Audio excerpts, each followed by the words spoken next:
Relax and get loose while I put you up on game. The Figure Booth with Josh and Nate. This that podcast folk. Those in the know. Batman vs. Iron Man. How would it go? We talking one of a kind. Collectibles. Mezco toys are respectable. It's unacceptable if it's not in the packaging. Nate don't take pics if you ain't rapping it. Nate's dirty tricks are always happening. But damn it, man, don't you be stressing. Round here we believe in plastic confessions. We trying to figure out the figures that's gonna stand the test of time. That G.I. Joe handmade hit me in the spine. There's perfection in the way that these toys are made. But I also wanna know, do I pick Wade or Slade? So this is where I come to kick it with the guys. The Figure Booth. Like, comment, and subscribe.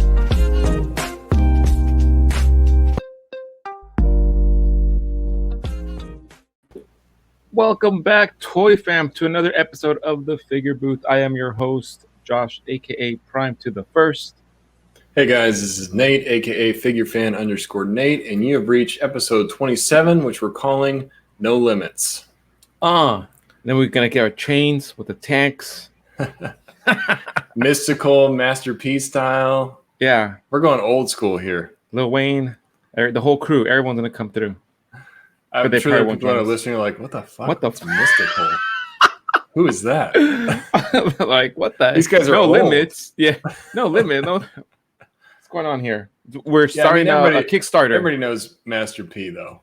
I mean, that name, hopefully everybody still knows that. Otherwise, yeah, we are old. That'd be sad. But no, we mean no limits as in there is no limits to what you can do.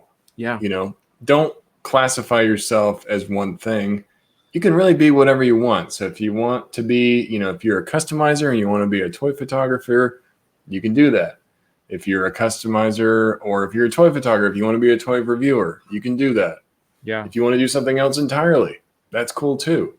I think people feel like they have a brand that they have to adhere to, and they're very strict in that one thing where they might not want to branch out, or they feel like, oh, I'm going to alienate some of my followers because I'm branching out into something new, maybe that I haven't done before.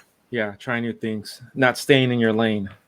Yeah, but I think in modern world today, and we're still kind of living that COVID life a little bit, you know, you can really be whatever you want. I think if you invest in yourself and you're doing something that's genuine, that's going to show in your work.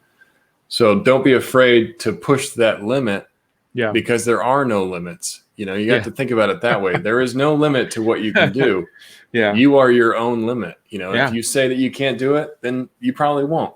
Yeah. But if you look at something and you're like, hey, I can do that. I want to do that. Let me try it. Yeah, you should do that. And figuring out the steps to do that, right? So a lot of times, like making the transition to, hey, I'm a dial maker, but now I want to be a toy photographer. Because a lot of times they do blend together very easily, but it's hard if you're an artist in a dial making type of facet where you're just focused on dial making, to try to switch gears and be like, okay, now I'm a toy photographer. It's completely different because there's a different learning curve, right?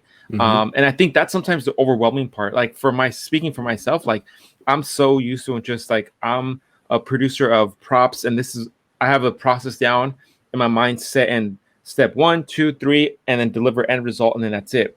But lately, because I've been so involved with the community lately, and you know, us having these dialogues and just really being inspired by everyone out there, like just one page I take out of like Sunny, who plays with toys, and the funny stuff that he does with the hood figure, that's just making it so easy. Like I got this figure, the figure inspires me to do some comical shots, but then what else can I do? You know, and then listening to your tips, and then just interacting with even some of our listeners where I see some of their pages and their work.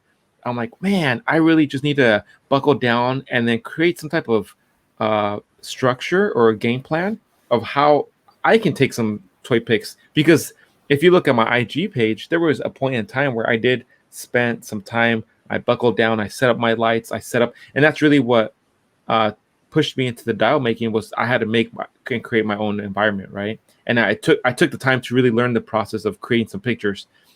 Now, fast forward, I've kind of lost track of that, but I think there is no limit to what an artist can do, or even a collector. If we're just focused on collecting and you want to refresh your page, I think sometimes that encourages even more followers, or even engages your audience in a different way, where they see, oh, like, hey, I didn't know this individual was either in this line. I've mentioned Hot Wheels a couple times, where that's something that's always like in the back of my mind, where I go down the aisle, I check the regular spots, but I always have to swing by the Hot Wheel just to see. I'm like, hey, if there's nothing, my last resort is I'm always going to pick up a Hot Wheel or two, because that's something that me and my kid can always have fun with, Right. Yeah. And it's funny, after kind of going a different route, like I'm in toy photography, but I've always been interested in diorama building and just felt intimidated in doing that because I don't have the background for it. I feel like I don't even know where I would begin. But I've talked to Mario quite a bit since our interview with him. And if you guys missed that, definitely check it out. He dropped some really great nuggets of info and just things that really got me thinking about, like, man, why do I keep limiting myself in, what I, because I think like, okay, I want to do a dial. I immediately say, I can't do that. Or that's intimidating. There's no way I would even start. But Mario kind of made me think, like, just try it, dude. Like, just try it. See how it goes, because you might surprise yourself what you're capable of. And because I've been in the hobby for so long, there's things that I probably have picked up just through the hobby that maybe I could apply to that. And just think of freaking powerhouse. If I could create my own dials and also do toy photography, I could generate my own shots. I could generate, backgrounds. I could do all kinds of crazy stuff. And there are starter kits out there. I learned this from Mario as well. He said, find like a small, like mom and pop shop that maybe does like doll houses or something. A lot of the times they have starter packs, which is like the foam. What is it called? It's like a specific name. M20. I don't know what it's called, but they give you like a foam starter pack. They give you like an X-Acto knife. And then you can start making your own brick wall. You kind of just figure out, okay, what does it take to build a brick wall? You just start with that. So I'm trying to find a shop around me that does that. But just talking to Mario kind of inspired me, like, okay, I need to start doing my own Dio stuff. And I've talked to you before because I'd really be interested in the 3D printing and just kind of what goes into that. Because it seems like nowadays it's not as maybe intimidating as it used to be, where you were making things by hand. Now you have computers and 3D printers and everything else that can kind of assist you in doing that. So I'm starting to get more into 3D printing. My brother has one. I learned a lot from him. I've been asking you questions about it.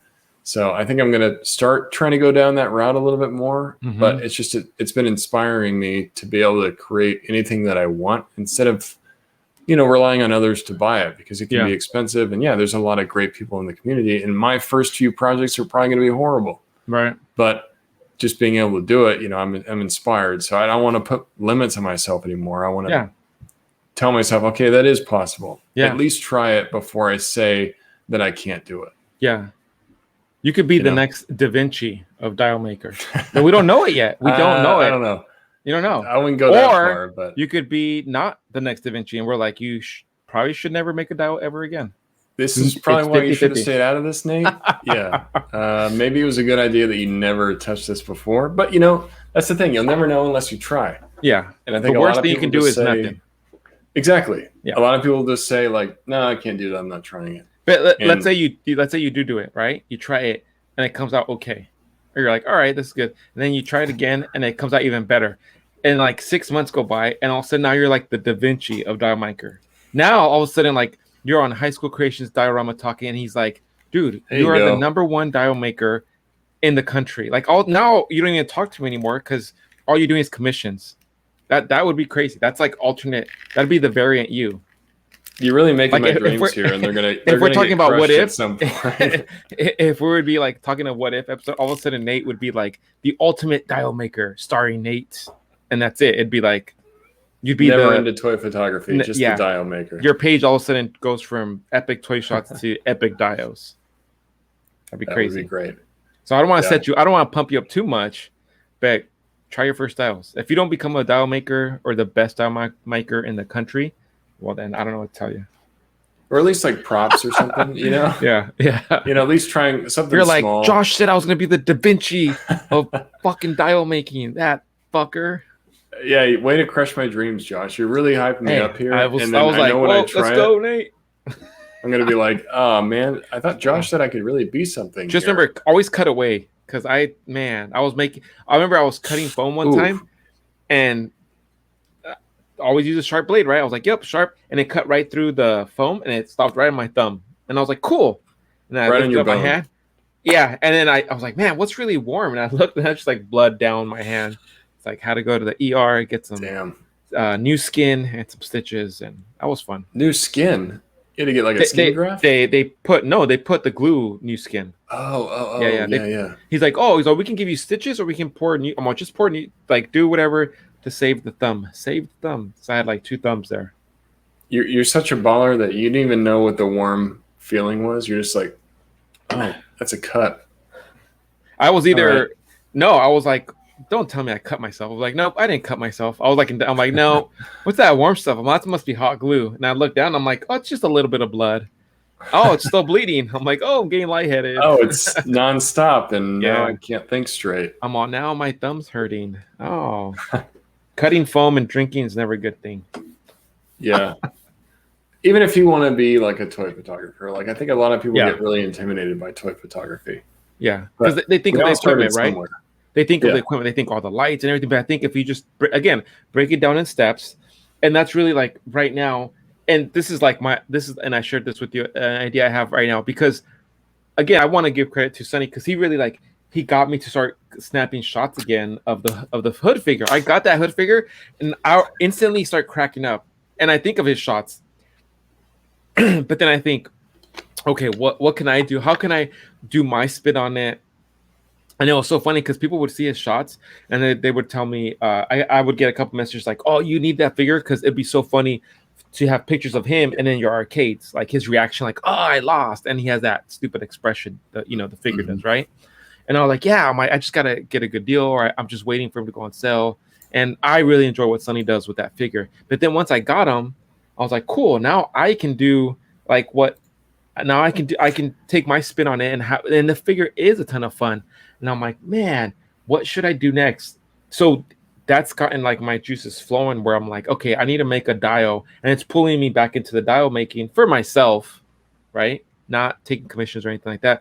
But I'm like, I want to make him an apartment. So my plan was to set a poll out there and just get everyone's opinion on it. Does the hood live in a really nice apartment? Does he live like in like main downtown, like he lives in a penthouse, or does he live in a little shitty apartment and he has like roaches everywhere? Like, so that's what I'm gonna do.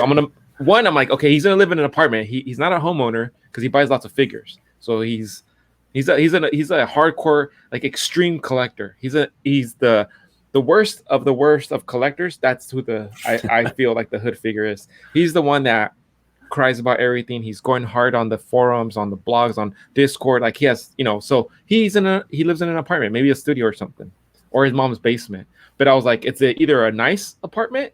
Does he have like a 6-figure job, or does he have a mediocre job and he lives in a shitty apartment, but he has like a really massive collection? So I'm gonna put a poll out there. How should I make this dial? Should I make his apartment nice, or should I make his apartment really shitty? So what are your thoughts? What should I make his apartment nice or shitty? I have a feeling that Hood lives in a shitty apartment, and he spends his entire salary on figures. So he's but he's very angry about those figures half the time.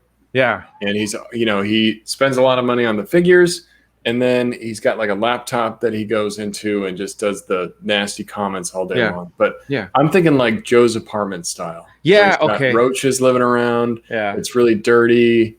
He doesn't take care of himself. That's what I'm thinking. But I would be interested to see what the poll has to say. Initially, my thought went there, and then I thought, well, what if he like makes really, really good money, and he lives like in this apartment penthouse, and he has like, he's just always he's grumpy at the doorman, he's grumpy, he's just like like he's just Karen to everybody, like he's all day long. He gets his pile of loot like daily. He has a pile of loot daily, but he's still pissed about it. Like this guy is never happy. So he's always upset. And that again, that sparked another idea of just like storytelling. Like, how can I create a story with a figure that obviously I have, Sunny has, there's a lot of us that have this Swift figure and do some funny pictures. How can we get everybody involved? And like, let's start doing some storytelling, but with one figure. Do we pass them around? Do we all buy the same figure and then tag it? Like, how do we make it inclusive and involve everybody, you know? Yeah, no, I love that idea. And man, kudos to you. I told you before when I saw it, I'm like, I'd love to see that you're back in toy photography again. Yeah. Because the captions, I think, really sell the photo in what you're doing with the hood. Like the first one that you did with when you forget how to transform into the robot. He's got all the Transformers around. He's got Bumblebee and Optimus. He's messing with Starscream, and he's just like pissed, you know? It was because that's me, and dude. Then, I would lose the instructions, and after a while, I'm like, I can't. I'm like, I can't remember how to do this. It's frustrating. And the expression on hood is just perfect for, I think, the ideas that you're doing. Like when he gets the figure and he turns into his 8-year-old self, or you know, he's on the couch. You know, when you talk to 796 Studios, the one where he breaks the figure, like literally right after the stream, too soon. It's so good. It resonates with all of us, and man, and that's the type of thing, like those type of ideas, like how do we push ourselves, how do we create even more funny awesome content that continues the ball rolling, you know? Well, it's like, was it the figure that inspired you, or was it Sunny that was inspiring you? I think you said Sunny. Yeah, it was both. Sunny really inspired me. And once I saw the figure, I had to get it. Especially, like, I kept my eye on it. And I was like, man, when this figure goes on sale, I'm going to get it. Because, like, 90% of the credit goes to Sunny because he was just having so much fun with the figure. I'm like, damn, I want to have fun. Like, he's having a lot of fun. And again, I think as collectors, and for us to acknowledge each other and have respect for each other, it's like, hey, if you're having fun, why would I not want to be part of that, right? Right. So when I saw him for such a great deal, I was like, oh, I got to have him now. And it's funny because that couch that he's on, that I took the pictures on, that couch, I made that couch, like, I think 3 or 4 years ago, I made that couch. And I began like some really cool. You made that couch? Yeah, I made that couch. Out of balsa wood, some like poster board, and some fabric. Because I was trying to tackle my hand at making like soft good couches and like props, stuff like that. So it's all with like, I cut up some fabric and I glued it all together and stuff. That's impressive, man. And I was like, okay, I got the couch. I'm like, I need the rest of the environment. I need the dial. Where? And then that's where you find yourself, like, again, falling into like that kid again. You start storytelling with your figures. You know, you're like, okay, where does this guy live? He lives in a shitty apartment, or does he live in a good apartment? Does, you know? And then you can add layers to that. You know, it goes back to that storytelling with our figures. I'm like, how do I storytell this guy right now? He's on this couch. I need more to it. I need to add more elements to it. Yeah, and it just goes to show you that inspiration can really come from anywhere. Because I know you've been saying that you want to get back into toy photography, but maybe you were just lacking that inspiration. And then all of a sudden, it's just like it clicked. You got the hood. You've been seeing Sunny's shots, and shout out to Sunny because, man, I got to say that pigeons feeding one like literally had me rolling. Like I was laughing so hard when I saw that because it's just so spot on. But yeah, I mean, that's another great topic is like, where does inspiration come from? Right. And it can really surprise you from anywhere. And I think that's one of those things when you get that inspiration, you really got to listen to that. Yeah. Because it's rare that comes up and it's telling you something. It's saying, hey, you have a passion for this. I think you have a good idea here for a shot. You guys got to run with it because I think if you don't embrace that inspiration, you may not approach that idea again. You know, you may not touch figs for another year or so. Yeah. You know, and for me, like inspiration really can come from anywhere. Sometimes it's the figure itself. You know, I get it in hand. I'm like, damn, I got a shot like immediately in my head. Yeah. Or sometimes I'm watching a movie that may not even apply to one of the figures that I'm messing with, but I'm like, I could do a pose like that on the figure, you know, or maybe it's from comics. But I think those ideas that spur other ideas in your head, I think you really got to pay attention to that because that's your creativity talking. It's trying to tell you like, hey, you got something here, and I think you could go somewhere else with this. And whether you know you're a dial builder or whether you're a toy photographer or whether you're just a toy collector, you know, you got to listen to that inspiration because it's trying to tell you something. Yeah, and it really like opened the floodgates all over again because then I was looking back going back into my bins of props, opening them up, and I'm like, oh man, I had a whole bin, like a little, carrying case dedicated to like all these props, where a full case was just like food props, and then the next one was all these little miniature like figurines that were from a Marvel game. And I was like, oh, I could use this as action figures. Oh, I found a cell phone. And then then I started pulling these older props I had made, like the sofa. And then I had this crate where I was like, the hood, I switched his head and I put it on arcade body. He had a crate, and I'm like, oh, he's getting ready to unbox his Sentinel. And it's that face, So it's like stuff like that where I'm like, now I'm pulling different elements, and I'm like, I'm getting back into all the legends that I had, revisiting some of my other figures that I have. So it's just like open the floodgates. I'm super pumped, and I want to see what this dio ends up coming out, but then also involving like our audience. Like, I really want to set out that poll and have them kind of have it be like an experience for everyone to kind of see like, hey, based on your guys' vote, I'm gonna make it really dirty, or I'm gonna make it really clean. Cool. That's not initially, but I'm sign up for the journey. I'm not so focused on like, oh, it needs to look like this, because right now I don't have an end product in mind. I just need to have an apartment. That's all I need. Yeah, it kind of reminds me of like you are great about challenging yourself in different ways. Like you did the 24-hour challenge or the 21-hour challenge. Yeah. And this seems like another one of those challenges where you're like, man, I haven't done a dio in a while. Yeah. I'm really getting back into toy photography more. So let me give myself another challenge. Oh, that's a good idea. A 21-hour dio challenge. Could you make a dio in 21 hours, or is that asking a lot? Well, so there's certain, like, okay, so the 21 hours, it breaks it. There's, at least the way I interpret it, there's certain ways you have to break it apart, because it's not a straight 21 hours, because it just would. So it's like, that's insane. That would be insane. So a lot of times the 21 hours can be either within a month, so it could be an hour a day, so it's 21 days, or it could be over the course of like 6 months, depending on how those specific 21 hours are applied to that new skill. So for a dio, I could see it as maybe like a week, and splitting up those 21 hours where, okay, this 1 hour I'm dedicated on just cutting. Those 21 hours have to be dedicated to the specific project or the skill that you want to learn. So I could definitely, I think, make a dio in 21 hours that are dedicated. It probably may take me like a week or two, because then 1 hour of paint, that's more than plenty. And then letting it dry, the letting it dry wouldn't count on the 21-hour challenge. But if once it's dry, then active work that you're doing. Exactly. Yeah. Any active work that I'm doing on the project. So I can see myself completing a dio in a 21-hour challenge. And I think that would be really cool. We can document it. We can even include it in our live streams. We can do some amazing. We can do some like a tutorial where, hey, I include you in that part. Hey, I'm going to show you how to blackwash, and I'm losing the tip of my tongue. What do you call it? Yeah, we're just going to be painting foam.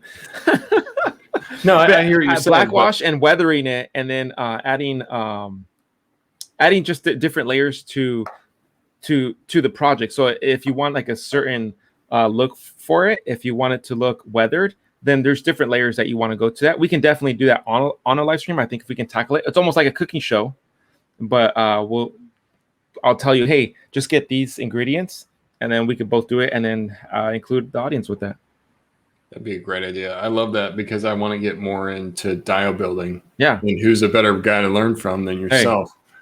So I could be like the general public as the guinea pig, and you're the expert and you're teaching me. And then we could use that to like, hey, if you even if you're not joining us on the video, you can at least refer back to this and say, well, how do you do it yourself? Steps. Yeah. Yeah, because I've got the McFarlane Dark Side that I've been wanting to weather, but I have never weathered anything before. So I'm like, where do you even start? And I think it's stuff like that. It just clicked to me how to dry brush. And it's really a simple, but yet really tricky skill. You can dry brush something and make it go completely wrong. If you're too heavy on the paint, then all of a sudden, I'm worried about. Yeah. So, the first couple of dry brushes, I was like, oh, I felt really confident. I'm like, yeah, this is really good. And then looking back at it, I'm like, wow, that I went way too heavy on it. And it's really, it's just a process of just like adding layers to it and being patient with your process, because in the long run, you have to trust the process. And at the end of it, and and here's the great thing about like dial making, there's no right or wrong way to do it, because I can do black wash, then this color, then that color, then this color, one in a 1-2-3 process. Someone else can come by and do 3-2-1 and then black wash, and we still come up with the same result. It may look a little different, but no one is wrong or right. So that's what I love about like artistry in itself in this toy community, where it's like you can follow the steps, you can rearrange them, but there's no like, oh, you have to do it 1-2-3 or else it's going to come out wrong. A lot of times it's just really how easy you go on the paint, what paint you choose, and just really being conscious of like the light to dark or dark to light scheme that you're trying to go with. So yeah, I think that would be fun. No, I think that'd be a great idea. And I think that would really get the interest of a lot of people that are probably a little intimidated about the whole process, and just not knowing where to start, like myself. Yeah, super easy. If we can teach somebody something that they might be a little intimidated about, it kind of takes away the fear of, oh, I'm going to screw up my figure. I have to remember, like, I have to start somewhere. Yeah. And like you said, there's right ways to do something and wrong ways, but everybody's got their own way of doing it. And if you can just learn something that might actually start that engine in your head, like, okay, now I'm inspired to do other things. Yeah. And you start to find that you have your own like preference too. Like some people really like to have their stuff really weathered dark, and others like it more light, more like using grays and whites. Others like more of a rust color. Others like that black and brown grimy color. I like my stuff more like earth tones and like with a little bit of green. I don't know why, but I always like to involve green and reds in my dry brush to make it look like apocalyptic.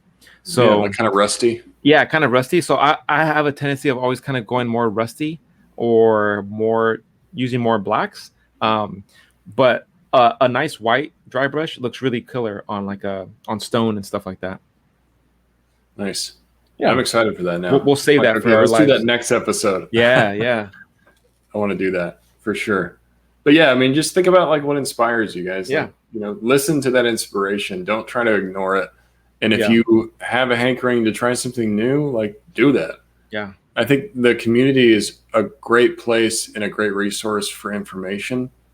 So if you have a page like 796 or like Prime or someone else that's doing something else that you're interested in, like don't hesitate to reach out and ask them a question, because this community is very accepting that way. I think people are more than willing to share information. Obviously be respectful of their time and don't just demand that they respond back to you. But, if you approach somebody in a respectful way, I think they're more than willing to share that information. And that's one thing that I love about the toy community is that if you don't know something, ask somebody else that you see doing it, because there's a good chance that they're going to be able to provide a lot of helpful information for you. Every time, when I think about like a mad scientist in the toy community, I always think High School Creations. Like he's an awesome dude to reach out because he dabbles in so much and he has such a creative mind and a tactful way of how to figure out stuff.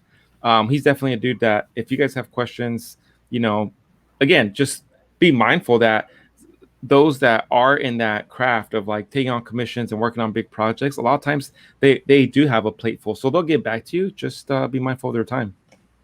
Right. It's all about respect, everybody. Yeah. Everybody's a human being. They all have a life outside of Instagram. So if somebody doesn't respond to you within the minute, just be respectful of that. Because I think some people get a little bit pushy sometimes, even with myself. Like they'll send me a DM and then I don't respond within an hour. Like, dude, what the hell? Yeah. Why are you ignoring me? I'm like, whoa. I got a life here, man. Like this isn't the only thing that I'm doing right now. That's when I turn to texting you. Then I'll text you, then I'll call you. And I'm like, hey, you better check. Hey, you haven't responded to me in 30 minutes, Nate. Don't leave me on unread. Come on. Yeah. I saw you seen it. But now you guys know what to expect. Maybe we're gonna do that at some point. I'll get my own foam board. I'll try something like weathering or making a brick wall or something like that. That'd be a really cool brick wall learning experience for not just me but everybody else. So what else? We got pre-order time. New pre-orders. Yeah. So we got a new Mezco. Surprise. We get one pretty frequently. I mean, there was like a little bit of a dry spell maybe, but it seems like we've we're had a coming couple. back pretty strong. Yeah, and by the But- time this one airs, which it'll be the 19th, we recorded this, just FYI, recorded this a little bit earlier. So the last 3 Mezcos I haven't picked up. The P40, I was like,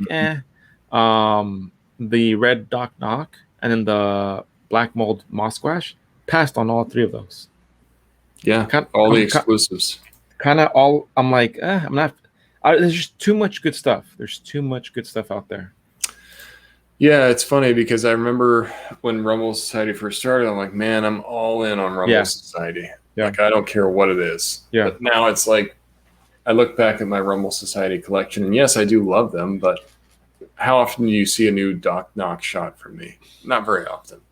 You know, how often do I do Gomez nowadays? Not very often. Yeah. Not because I don't like those figures. It's just that when I get inspired for something, it's not my real go-to a lot of the times. And I'm trying to really listen to myself that, like, okay, do I have genuine interest in this? Or is this FOMO talking when I'm thinking about pre-ordering a new Mezco? Yeah. And I get there's people that are totally into the new figure. I got nothing against you guys. Like, I totally understand it. But with Hawk P40, it's not one of those figures that I initially was very excited about. Yeah.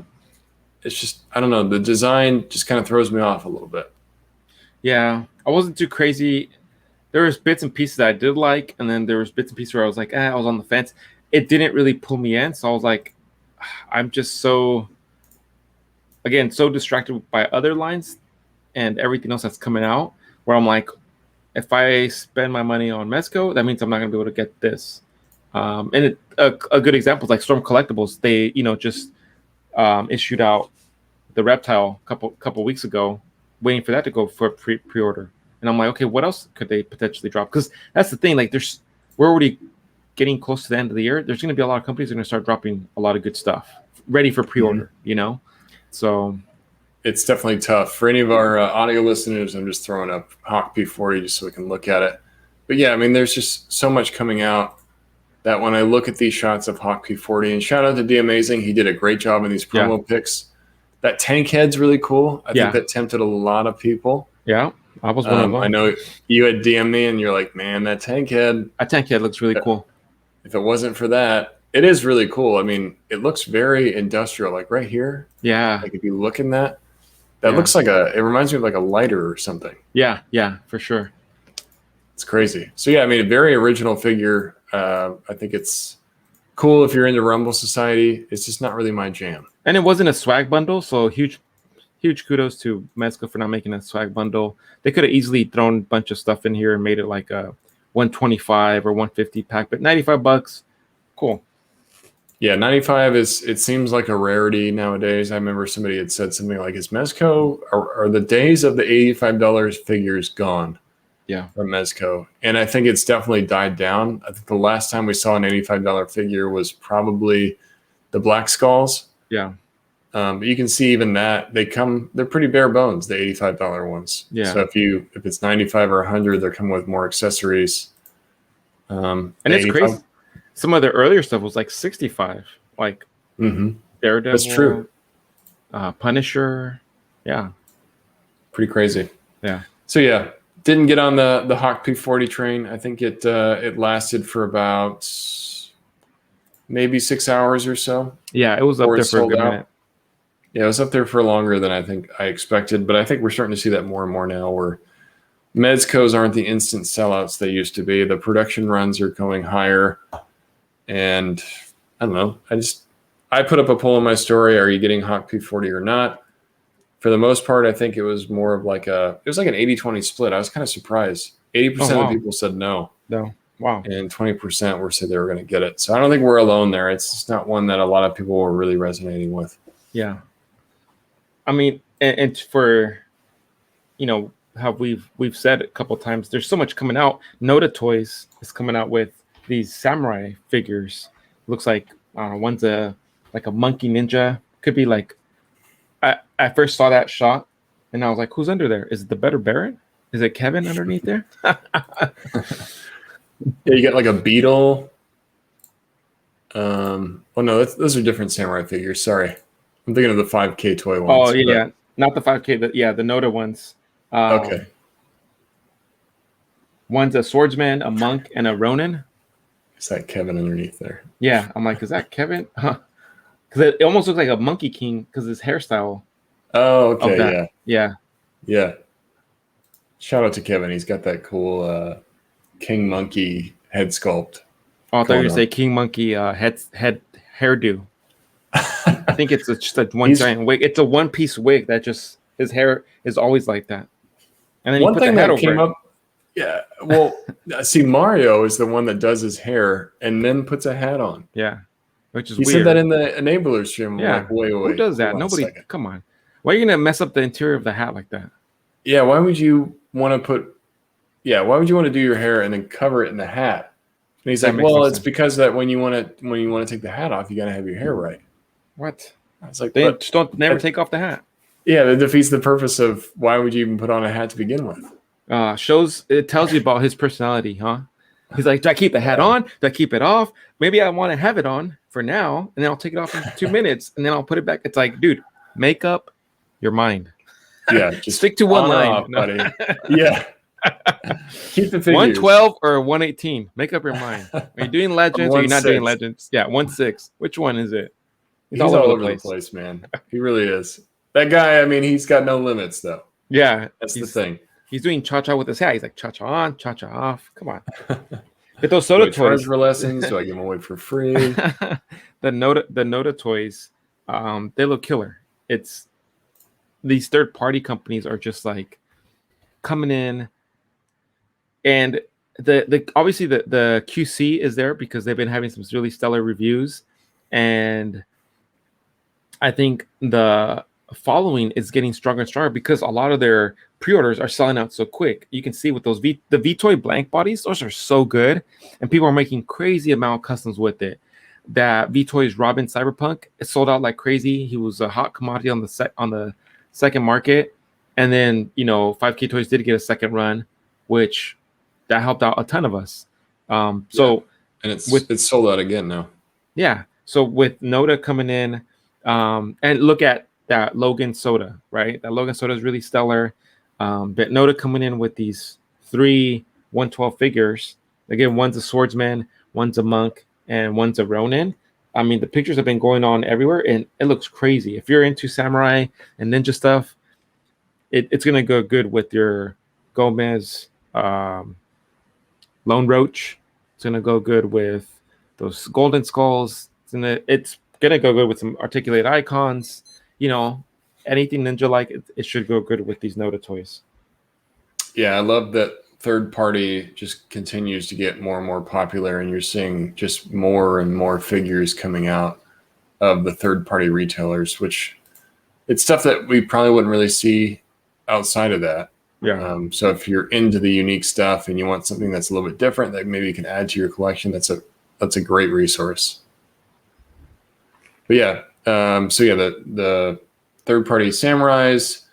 One thing I thought was interesting that a lot of people might not know about yet, but these Pocket Elite figures from Damn Toys. Have you seen these? It's like they have one that's like a Jade. They have a Jelly Candyman one. They have Obsidian.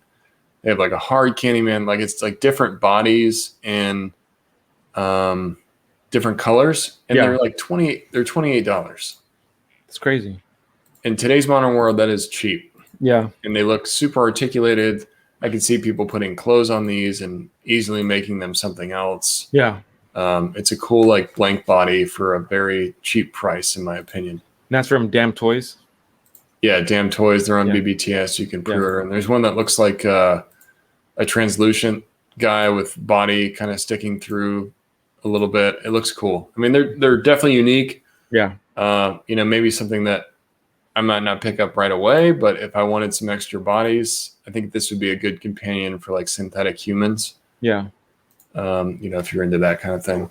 They also teased like a Punisher type of guy, but they call him the Revenger, and it's supposed to be based off the Punisher and Nick Fury arcade game, which I thought was really funny how they called him the Revenger.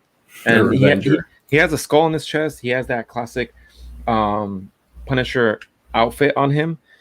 The weapons look really good. The head sculpt is kind of like iffy, but again, there's so many customizers. There's so many options for head sculpts out there that a lot of times nowadays, if you have a good buck and the soft goods are good, then the head sculpt's not the worst thing that's gonna, make it a deal breaker for you. Some of the articulation is kind of questionable because he has like that toe articulation that Toy Biz used to have. I don't know. I for that one, I'm definitely intrigued just because it's like a classic pun in his outfit. I'm just gonna wait for like those reviews to come through and see what happens. Is that a third-party figure? Yeah, it's the same company, Damn Toys. Oh, okay. Yeah, and they're calling it the Revenger, and it's funny because on their promo pics, they put the Revenger, and then they have like an arcade stick on one side, the Revenger, and then a bunch of little arcade buttons. Nice. Yeah. Another third-party awesome edition of something that you may not think that you wanted until you saw it. And you're like, okay, now I need that. Yeah, and they kind of hinted where it's like they show the picture of obviously who we all know it's Punisher, but then it's like the black silhouette. It's like, are they also going to make Nick Fury? Because that would be cool. That outfit's like the green trousers and the brown like turtleneck, so that would be cool. And again, it would make really good classic Nick Fury from that video game. Yeah, just great like custom fodder for really whatever you want it to be. Oh yeah. Yeah. And then you said this a little bit earlier, but Storm Collectibles revealed their new Reptile. Yeah, which on those new bigger bucks, man, I finally get my chance to get my Reptile. I'm pumped. I'm gonna pre-order that sucker as soon as he drops. You have a lot of the original ones, right? Yeah, I have I have two of the original ones, the Sub-Zero and Smoke, and then I have like when they released the newer bucks, I got Sub-Zero and Scorpion. But I'm waiting for Reptile, and I'm like, perfect, Reptile. I think a lot of people are really waiting for the Reptile to come back because we haven't seen. Normally, like with Sub-Zero, I think we've seen at least 3 or 4 of them by now. Yeah. But with Reptile, we saw it one time. Yeah. And if you missed out on that initial order, you're kind of shit out of luck now. Yeah. So I think, I agree, man. The new buck looks so much better. The head sculpts, the effects that he comes with. Yep. The Reptile head looks so good. Yeah. And it comes with 2 different ones. There's one with the tongue out, and then there's one with the closed mouth. But it looks amazing, man. I mean, Storm is just knocking it out of the park with their sculpts. Yeah. And I mean, they tease a lot of good stuff. It's just, I'm kind of glad they don't release them as quick as like Hasbro or some of the other companies.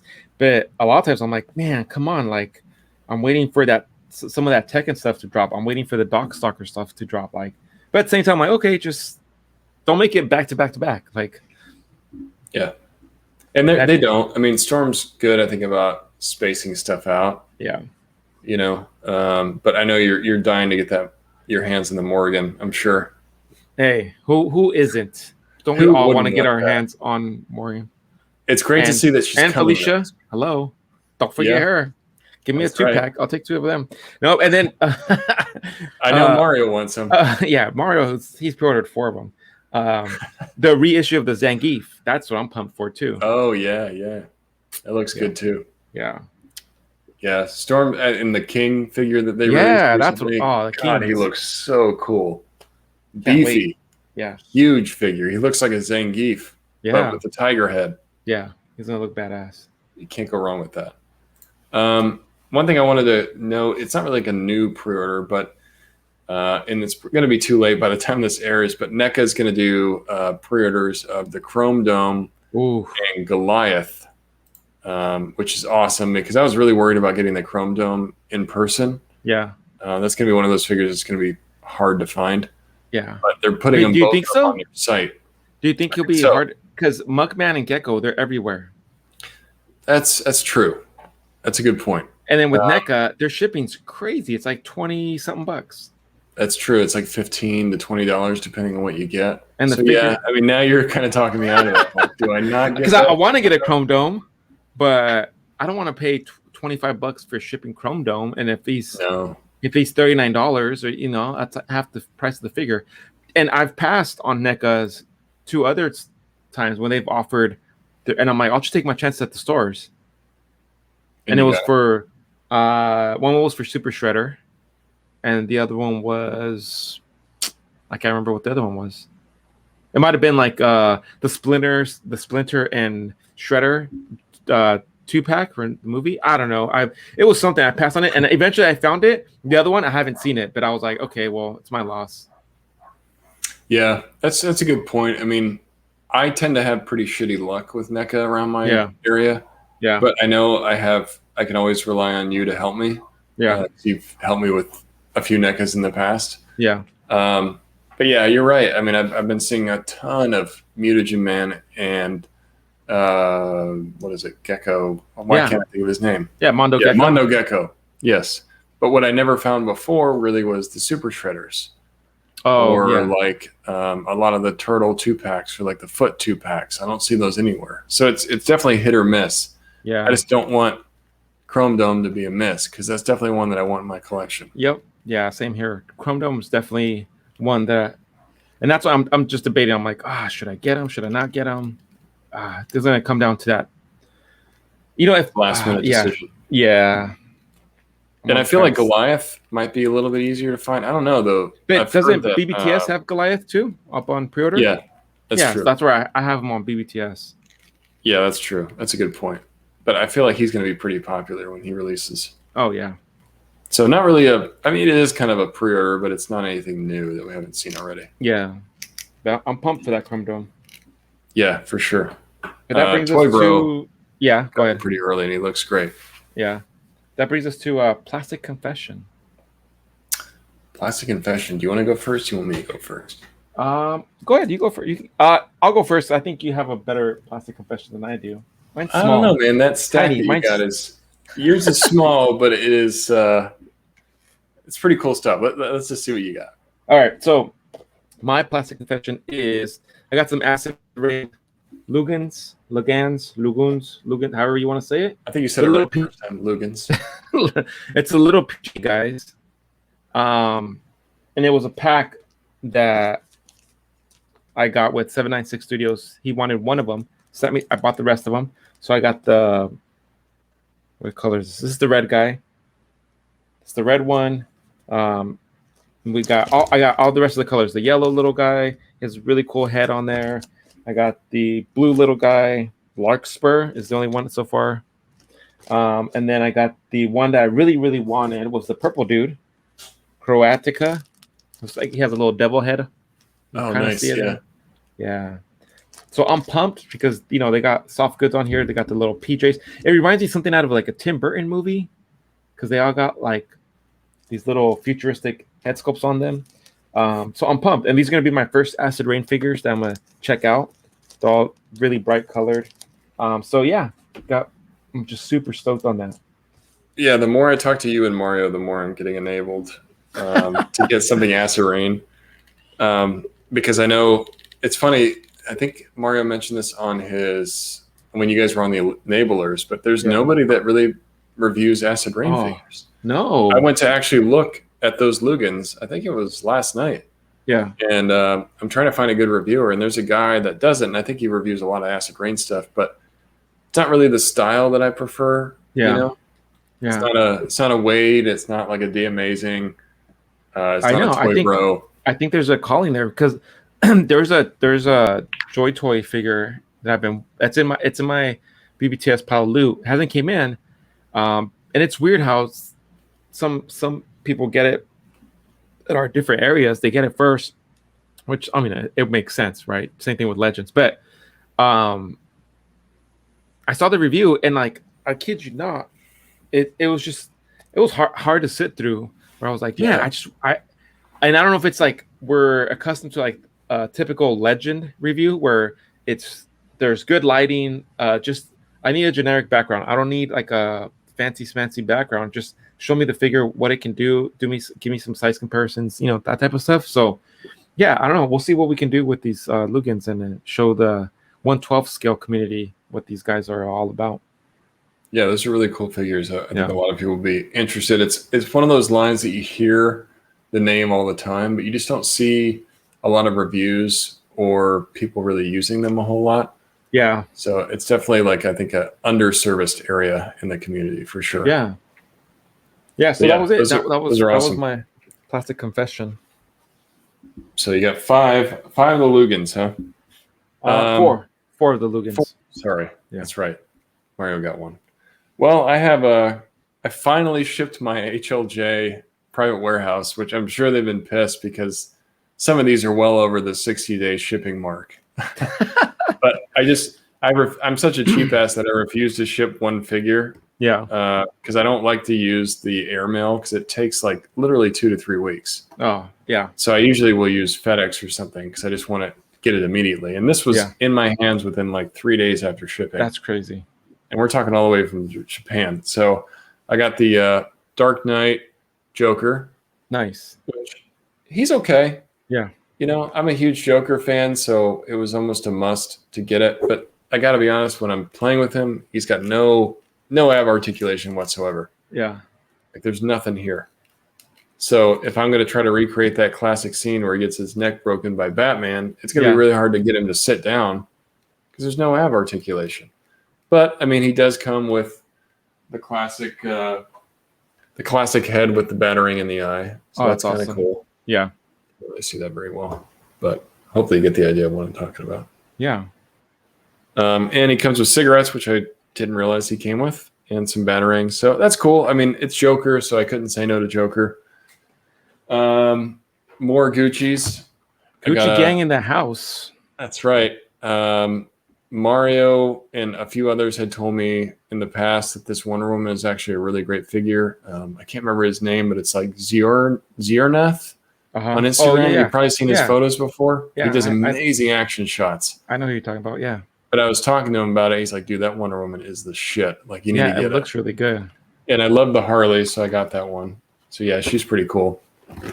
Another Gucci, My Hero Academia Bakugo. Nice. This came out a little while ago, but I've got the All Might and the Deku, so I had to add this one in my collection. And then last but not least, even though I don't do a whole lot of Star Wars, I got the Mafex Mandalorian. Damn, nice. You came in heavy. I know. I got a few. Like I said, I've been storing these in my HLJ private warehouse for like months now. So it's about time. But yeah, that's my haul for the week. Awesome. Good plastic confession there. Thank you. That brings us into Nasty Nate's Dirty Trick for the week. Yes. This one, I have to give credit to Max Fisher because he had, if you guys remember, he was one of our figure aficionados. We had been talking in DM and he had suggested, hey, you should talk about reflectors. And I mean like foam reflectors or anything that you can use as a reflector. You can use like tin foil.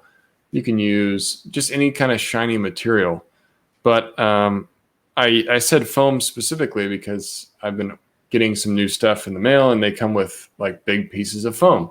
Yeah. So I didn't have to go out and buy anything. I just broke a piece of that off and you use it as like a reflector in your shot. So if you have light, let's say you have light shining from the left and you're trying to light the figure from the left, but you don't have quite enough light on the right, instead of putting another light there and making it a little washed out, you can put like a piece of foam or any kind of reflective material here so that this light is bouncing off of that and hitting the figure again. So it adds a little bit more subtle lighting to bring out those details on those areas that might have some shadow or you don't want to overexpose it, but you at least want to bring out a little bit of the detail. I've noticed that that piece of foam is great because I can put it anywhere I want in the shot. I can angle my other light towards it and it kind of acts as two different lights in one. Nice. It's a great idea. So yeah, awesome. Big thanks to Max.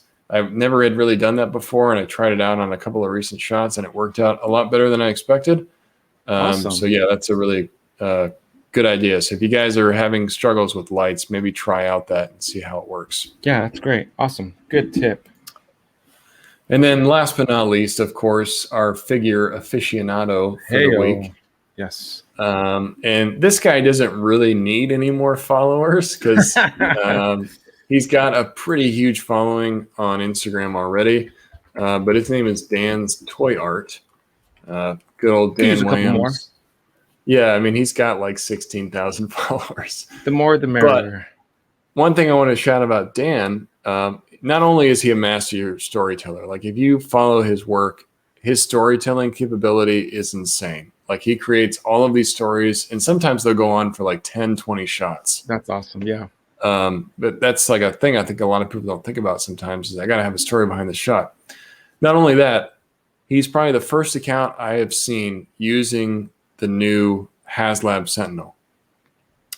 He did a shot where there's a Sentinel crushing Nightcrawler, and you've got Storm and Wolverine and Cyclops trying to save him. Just a really cool shot to show the scale, and he shows a BTS. And dude, that Sentinel is so freaking massive, it's insane. But it makes me excited, to see what else we might see in the community from that Sentinel, because the Sentinel looks amazing in that shot. It looks so good. Mm-hmm. And the scale, you can tell just from that one image, okay, that scale is probably perfect. Yeah. So I remember scenes in the show that were just like that, where a Sentinel's attacking one of the X-Men, and you can see Wolverine or somebody else trying to attack him, and they're about that right size. So that Sentinel is massive, but it works so well for the Marvel Legends line. Yeah, it scales so good with them.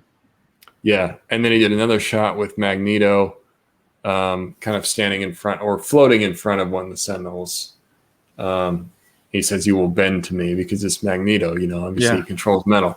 But I just thought it was really cool. Like, I think Dan probably got it and posted it within the same day, a toy shot, and it absolutely blew up. I think it's almost at like 3,000 likes or something like that. So I think a lot of people are resonating, like, damn, we finally got to see the Sentinel in action. Yeah, and that's great. That's what I was waiting for, is like, let's put the Sentinel to use. Let's see how we can use them in our picks.